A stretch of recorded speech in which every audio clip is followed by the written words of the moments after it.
Hi friends, ನಿಮ್ಮೆಲ್ಲರಿಗೂ ಕೂಡ ನಿಮ್ಮದೇ ಆಗಿರ್ತಕ್ಕಂಥ ಯೂಟ್ಯೂಬ್ ಚಾನಲ್ ಸ್ಟಡಿ ವಿತ್ ಪರಶುರಾಮ್ಗೆ ಸ್ವಾಗತ ಅಂತ ಹೇಳ್ತಾ, ಇದು SSLC ಕನ್ನಡದ 4ನೇ ಭಾಗದ ಒಂದು ಸ್ಕೋರಿಂಗ್ ಪ್ಯಾಕೇಜ್ನ ವಿಡಿಯೋ. ಸೊ ಫಸ್ಟ್ ಪಾಠದಲ್ಲಿ ನಾವೇನು ಮಾಡಿದ್ವಿ ಅಂದರೆ, ಮೊದಲ 2 ಪಾಠದಲ್ಲಿ ನಮ್ಮ ಭಾಷೆ ವ್ಯಾಘ್ರಗೀತೆ, 2ನೇದರಲ್ಲಿ ಭಾಗ್ಯಶಿಲ್ಪಿಗಳು, 3ನೇದರಲ್ಲಿ ಏನು ಮಾಡಿದ್ವಿ ಅಂದರೆ ಎದೆಗೆ ಬಿದ್ದ ಅಕ್ಷರ, ಯುದ್ಧ ಮತ್ತು ಶಬರಿ ಕವರ್ ಮಾಡಿದ್ದೀನಿ.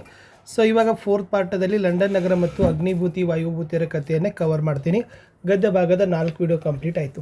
ಪದ್ಯ ಭಾಗದಲ್ಲಿ 1-2-3 ವಿಡಿಯೋಗಳಲ್ಲಿ ಫುಲ್ ಕಂಪ್ಲೀಟ್ ಮಾಡಿ ಕೊಡ್ತೀನಿ ಅಂತ ಹೇಳ್ತಾ, ಆ ಹಿಂದಿನ ವಿಡಿಯೋದ ಲಿಂಕನ್ನು ವಿಡಿಯೋದ ಡಿಸ್ಕ್ರಿಪ್ಷನ್ ಬಾಕ್ಸ್ನಲ್ಲಿ ಇರ್ತದೆ, ಅದನ್ನು ಕೂಡ ನೋಡಿ ಅಂತ ಹೇಳ್ತಾ, ಲೈಕ್, ಶೇರ್ ಮತ್ತು ಸಬ್ಸ್ಕ್ರೈಬ್ ಮಾಡೋದನ್ನು ಮಾತ್ರ ಮರೆಯದಿರಿ. ಲಂಡನ್ ನಗರದಲ್ಲಿ 1 ಅಂಕದ 1, 2 ಅಂಕದ 1, ಒಟ್ಟು 2 ಪ್ರಶ್ನೆ 3 ಅಂಕಕ್ಕೆ ಬರ್ತಾ ಇದ್ದಾವೆ. ಮೊದಲಿಗೆ ನೋಡೋಣ 1 ಅಂಕದ ಪ್ರಶ್ನೆಗಳು. ಲಂಡನ್ನಿನ ರಸ್ತೆಗಳಲ್ಲಿ ನಿಲ್ಲುವುದನ್ನು ತಪ್ಪಿಸಲು ಮಾಡಿರುವ ವ್ಯವಸ್ಥೆ ಏನು ಅಂತ ಕೇಳಿದ್ದಾರೆ. ಇಟ್ ಮೀನ್ಸ್ ವಾಹನಗಳನ್ನು ನಿಲ್ಲೋದನ್ನು. ಸೊ ಲಂಡನ್ನಿನ ರಸ್ತೆಗಳಲ್ಲಿ ವಾಹನಗಳನ್ನು ನಿಲ್ಲೋದನ್ನು ತಪ್ಪಿಸಲು ಭೂಗರ್ಭದಲ್ಲಿ ಗಾಡಿಗಳನ್ನು ಹಾಕಿದ್ದಾರೆ. ಲೇಖಕರು ವರ್ಣಿಸಿದ ಲಂಡನ್ನಿನ ಪೇಟೆಯಲ್ಲಿರುವ ಸ್ಟೇಷನರಿ ಅಂಗಡಿ ಹೆಸರೇನು ಕೇಳಿದರು. ವೂಲ್ವರ್ತ್ ಇಸ್ ದ ರೈಟ್ ಆನ್ಸರ್. ಇನ್ನು ಲಂಡನ್ನಿನ ನಗರದಲ್ಲಿ ಪ್ರಸಿದ್ಧಿ ಪಡೆದ ಶಿಲ್ಪಿಗಳು ಯಾರು ಅಂತ ಕೇಳಿದರು. ಸ್ಯಾವೋ ಇದೆ. ಲಂಡನ್ ನಗರದಲ್ಲಿ ನೆಲ್ಸನ್ ರವರ ಮೂರ್ತಿ ಇರುವ ಸ್ಥಳದ ಹೆಸರೇನು. ಟ್ರಾಫಲ್ಗಾರ್ ಸ್ಕ್ವೇರ್. ವೆಸ್ಟ್ ಮಿನಿಸ್ಟರ್ ಅಬೆ ಯಾರ ಸ್ಮಾರಕವಾಗಿದೆ ಅಂತ ಕೇಳಿದರು. ಸೊ ವೆಸ್ಟ್ ಮಿನಿಸ್ಟರ್ ಅಬೆ ಅದು ಸತ್ತು ಹೋಗಿರೋ ಸಾರ್ವಭೌಮರ ಕವಿ ಪುಂಗವರ ಸ್ಮಾರಕವಾಗಿದೆ. ಓಕೆ. ಆಂಗ್ಲ ಸಾಮ್ರಾಜ್ಯದ ವೈಭವ ಕಂಡುಬರುವ ಓಣಿ ಯಾವುದು ಅಂತ ಕೇಳಿದ್ದಾರೆ. Charing cross. 3ನೇ ಎಡ್ವರ್ಡ್ ತಂದ ಶಿಲೆಗೆ ಇರುವ ಹೆಸರೇನು ಕೇಳಿದರು. Stone of Scone. 3ನೇ ಎಡ್ವರ್ಡ್ ಯಾರಿಂದ ಈ ಸ್ಟೋನ್ ಆಫ್ ಸ್ಕೋನನ್ನು ಏನು ಮಾಡಿದ, ಕಿತ್ತುಕೊಂಡು ಬಂದಿದ್ದ. ಸೊ ಸ್ಕಾಟ್ಲೆಂಡಿನ ಅರಸರಿಂದ ಇಸ್ ದ ರೈಟ್ ಆನ್ಸರ್.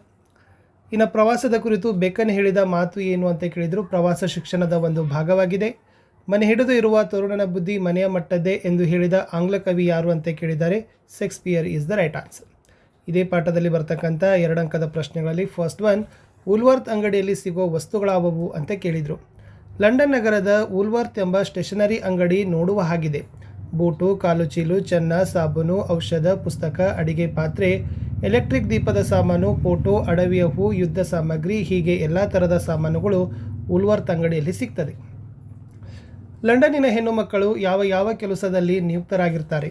ಉತ್ತರ, ಲಂಡನ್ನಿನ ಎಲ್ಲ ಅಂಗಡಿಗಳಲ್ಲಿ ಸಾಮಾನ್ಯವಾಗಿ ಸ್ತ್ರೀಯರೇ ಕೆಲಸ ಮಾಡ್ತಾರೆ. ಉಪಹಾರ ಗೃಹಗಳಲ್ಲಿ ಮತ್ತು ಯಾವುದಾದರೂ ದೊಡ್ಡ ಅಂಗಡಿಗೆ ಹೋದರೆ ಅಲ್ಲಿಯ ಟೈಪಿಸ್ಟ್, ಕಾರ್ಕೂನ್ ಕೂಡ ಒಬ್ಬ ಹೆಣ್ಣು ಮಗಳು. ಸಿನಿಮಾ ಗೃಹದಲ್ಲಿ ನಮ್ಮ ಜಾಗವನ್ನು ಹುಡುಕಿಕೊಡುವ ಕಾರ್ಯನಿರ್ವಹಿಸುವರು ಹೆಣ್ಣು ಮಕ್ಕಳು. ಕಾಲೇಜಿನಲ್ಲಿ ಸಹ ವಿದ್ಯಾರ್ಥಿನಿಯರ ಅನುಕೂಲಕ್ಕಾಗಿ ಸಿಪಾಯಿನಿಯರನ್ನು ಇಟ್ಟಿದ್ದಾರೆ. ಇನ್ನು ಟೊಪ್ಪಿಗೆ ವಿಶೇಷತೆಯನ್ನು ಲೇಖಕರು ಹೇಗೆ ದಾಖಲಿಸಿದ್ದಾರೆ ಅಂತ ಕೇಳಿದ್ದಾರೆ. ಲಂಡನ್ನಿನ ಹೆಣ್ಣು ಮಕ್ಕಳು ಧರಿಸುವ ಟೊಪ್ಪಿಗೆ ವಿಶೇಷತೆಯನ್ನು ತಿಳಿಸುತ್ತಾ ಲೇಖಕರು, ಇಲ್ಲಿನ ಹೆಣ್ಣು ಮಕ್ಕಳು ಧರಿಸುವ ಟೊಪ್ಪಿಗೆಗಳು ಒಂದು ಟೊಪ್ಪಿಗೆಯಂತೆ ಇನ್ನೊಂದಿರೋದಿಲ್ಲ. ಸಿಕ್ಕಿಸಿದ ಪುಷ್ಟವಾದರೂ ಕನಿಷ್ಠ ಪಕ್ಷಕ್ಕೆ ಬೇರೆಯಾಗಿರ್ತದೆ. ಕೋಟ್ಯಾವಧಿ ಟೊಪ್ಪಿಗೆಗಳನ್ನು ಬೇಕಾದರೆ ಪರೀಕ್ಷಿಸಿ ಇದನ್ನು ನಾವು ಮನಗಾಣಬಹುದು. ಮನುಷ್ಯನಂತೆ ಟೊಪ್ಪಿಗೆ ಅಲ್ಲವೇ, ಒಬ್ಬ ಮನುಷ್ಯನಂತೆ ಇನ್ನೊಬ್ಬಳಿಲ್ಲ ಎಂದು ದಾಖಲಿಸಿದ್ದಾರೆ. ನೆಕ್ಸ್ಟ್, ಪೋಯೆಟ್ ಕಾರ್ನರ್ನಲ್ಲಿ ಯಾವ ಯಾವ ಕವಿಗಳ ಸಮಾಧಿಗಳಿದ್ದಾವೆ. ಲಂಡನ್ನಿನ ವೆಸ್ಟ್ ಮಿನಿಸ್ಟರ್ ಅಬೆ ಸ್ಮಾರಕ ಮಂದಿರದಲ್ಲಿ ಪೋಯೆಟ್ಸ್ ಕಾರ್ನರ್ ಇದೆ. ಇಲ್ಲಿ ಪ್ರಸಿದ್ಧ ಲೇಖಕರಾದ Kipling, Hardy, Macaulay, Johnson, Goldsmith, ಪ್ರಸಿದ್ಧ ವಿಮರ್ಶಕ ಡ್ರೈಡನ್, ಪ್ರಖ್ಯಾತ ನಾಟಕಕಾರ ಬೆನ್ ಜಾನ್ಸನ್, ಮಹೋನ್ನತ ಆಂಗ್ಲ ಕವಿ ವರ್ಡ್ಸ್ವರ್ತ್ ಮೊದಲಾದ ಕವಿ ಶ್ರೇಷ್ಠರ ಸಮಾಧಿಗಳೇ ಇದ್ದಾವೆ. ಲಾಸ್ಟ್ ಪ್ರಶ್ನೆ, ಸಾಮ್ರಾಟರ ರಾಜ್ಯಾಭಿಷೇಕವಾಗುವ ಸಿಂಹಾಸನದ ಮೇಲಿರುವ ಕಲ್ಲುಪಾಟಿಯ ವಿಶೇಷತೆ ಏನು. ವೆಸ್ಟ್ ಮಿನಿಸ್ಟರ್ ಅಬೆ ಮಂದಿರದಲ್ಲಿಯ ಒಂದು ಭಾಗದಲ್ಲಿ ಶಿಲೆಯನ್ನು ಒಳಗೊಂಡ ಸಿಂಹಾಸನವಿದೆ. ಸಾಮ್ರಾಟರ ರಾಜ್ಯಾಭಿಷೇಕವಾಗುವಾಗ ಈ ಸಿಂಹಾಸನದ ಮೇಲೆ ಒಂದು ಕಲ್ಲುಪಾಟಿಯನ್ನು ಹಾಕ್ತಾರೆ. ಪಟ್ಟಾಭಿಷೇಕವಾಗುವಾಗ ಮಾತ್ರ ಸಾಮ್ರಾಟರು ಇದರ ಮೇಲೆ ಕೂಡಬೇಕು. ಇದನ್ನೇ ಸ್ಟೋನ್ ಆಫ್ ಸ್ಕೋನ್ ಅಂತ ಹೆಸರು. 3ನೇ ಎಡ್ವರ್ಡ್ ಸ್ಕಾಟ್ಲೆಂಡಿನ ಅರಸರಿಂದ ಇದನ್ನು ಕಿತ್ತುಕೊಂಡು ಬಂದಂತೆ ಕಾಣುತ್ತದೆ. ಅಂದಿನಿಂದ ಎಲ್ಲ ಸಾಮ್ರಾಟರ ಅಭಿಷೇಕ ಈ ಕಲ್ಲಿನ ಮೇಲೆಯೇ ಆಗ್ತದೆ. ಇಷ್ಟು ಏನಾಗಿತ್ತಪ್ಪ ಅಂದರೆ ಇತ್ತು. ಇನ್ನು ಪಾಠದ ಒಳಗಿನ ಒಂದು 2-3 ಪ್ರಶ್ನೆ ಇತ್ತು. ಲಂಡನ್ ನಗರದಲ್ಲಿ ಇಂಡಿಯಾ ಆಫೀಸ್ ಕುರಿತು ಬರೀರಿ ಅಂತಿತ್ತು. ಇದು ಕೂಡ ಪಾಠದ ಒಳಗಿನ ಪ್ರಶ್ನೆ ಇದೆ.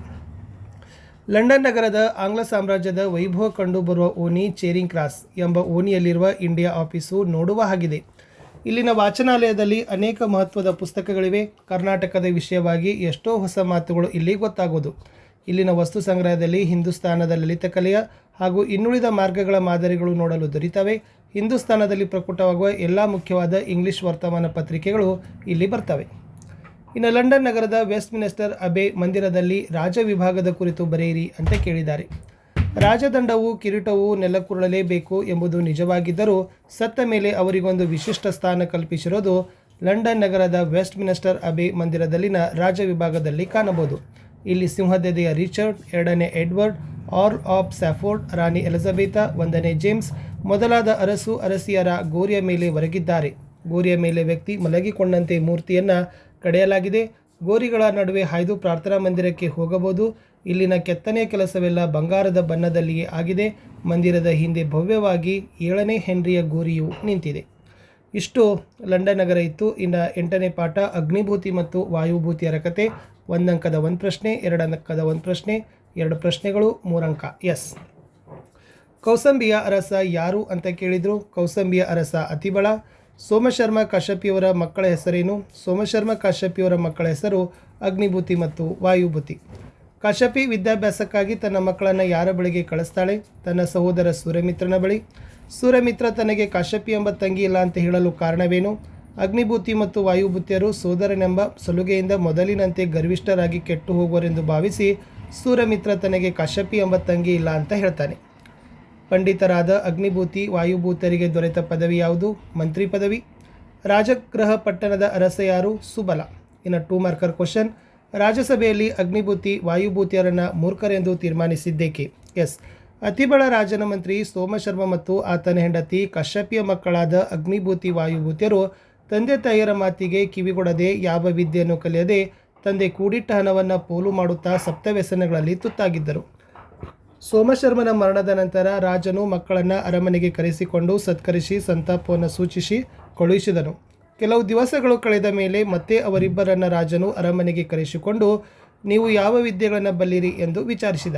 ಅವರು ತಲೆ ತಗ್ಗಿಸಿ ಉತ್ತರ ಕೊಡಲಾರದೆ ಕಣ್ಣೀರನ್ನು ಸೂಸಿದರು. ನಾಚಿಕೆಯಿಂದ ಕಾಲಿನ ಬೆರಳುಗಳನ್ನು ನೆಲದ ಮೇಲೆ ಗೀರತೊಡಗಿದರು. ರಾಜಸಭೆಯಲ್ಲಿದ್ದವರೆಲ್ಲ ರಾಜನನ್ನ ಕುರಿತು ಇವರು ಕಡುಮೂರ್ಖರು, ಇವರು ವಿದ್ಯೆಯನ್ನು ಅರಿಯರು, ಇವರು ಸಪ್ತವ್ಯಸನದಲ್ಲಿ ಮುಳುಗಿದ್ದಾರೆ ಅಂತ ಹೇಳಿದ. ಇದನ್ನು ಕೇಳಿದ ರಾಜನು ಅವರನ್ನು ಮೂರ್ಖರೆಂದು ತೀರ್ಮಾನಿಸಿ ಅಲ್ಲಿಂದ ಓಡಿಸಿದ. ಇನ್ನು ಅಗ್ನಿಭೂತಿ ವಾಯುಭೂತಿಯರು ಸೂರ್ಯಮಿತ್ರರಿಂದ ಕಲಿತ ವಿದ್ಯೆಗಳು ಯಾವುವು? ಸೂರ್ಯಮಿತ್ರನು ಅಗ್ನಿಭೂತಿ ವಾಯುಭೂತಿಯರಿಗೆ ಒಂದು ಕ್ಷಣವೂ ಬಿಡುವು ಕೊಡದೆ ಹಗಲಿರುಳನ್ನದೇ ಓದಿಸಿದ. ಸೂರ್ಯಮಿತ್ರರಿಂದ ಅವರು 7-8 ವರ್ಷದೊಳಗೆ 4 ವೇದ, ವೇದದ 6 ಅಂಗ, 18 ಧರ್ಮಶಾಸ್ತ್ರ, ಮೀಮಾಂಸಾ, ತರ್ಕಶಾಸ್ತ್ರ, ವ್ಯಾಕರಣ, ಪ್ರಮಾಣ, ಛಂದಸ್ಸು, ಅಲಂಕಾರ, ನಿಘಂಟ, ಕಾವ್ಯ, ನಾಟಕ, ಕೌಟಿಲ್ಯನ ಅರ್ಥಶಾಸ್ತ್ರ, ಸಾಮುದ್ರಿಕ, ಶಾಲಿಹೋತ್ರ, ಪಾಳಕಾಪ, ವೈದ್ಯಶಾಸ್ತ್ರ, ಚರಕ, ಅಶ್ವಿನಿ ಮತ, ಅಷ್ಟಾಂಗ ಹೃದಯ, ಸುಶ್ರುತನ ವೈದ್ಯಶಾಸ್ತ್ರ, ಜ್ಯೋತಿಷ್ಯ ಮೊದಲಾದ ಶಾಸ್ತ್ರಗಳನ್ನು ಕಲಿತುಕೊಳ್ತಾರೆ. ಇನ್ನು ಸೂರ್ಯಮಿತ್ರನು ಅಗ್ನಿಭೂತಿ ವಾಯುಭೂತಿಯರಿಗೆ ವಿದ್ಯಾಭ್ಯಾಸದ ನಂತರ ಮಾವನೆಂದು ಹೇಳಲು ಕಾರಣ ಏನು? ಎಸ್.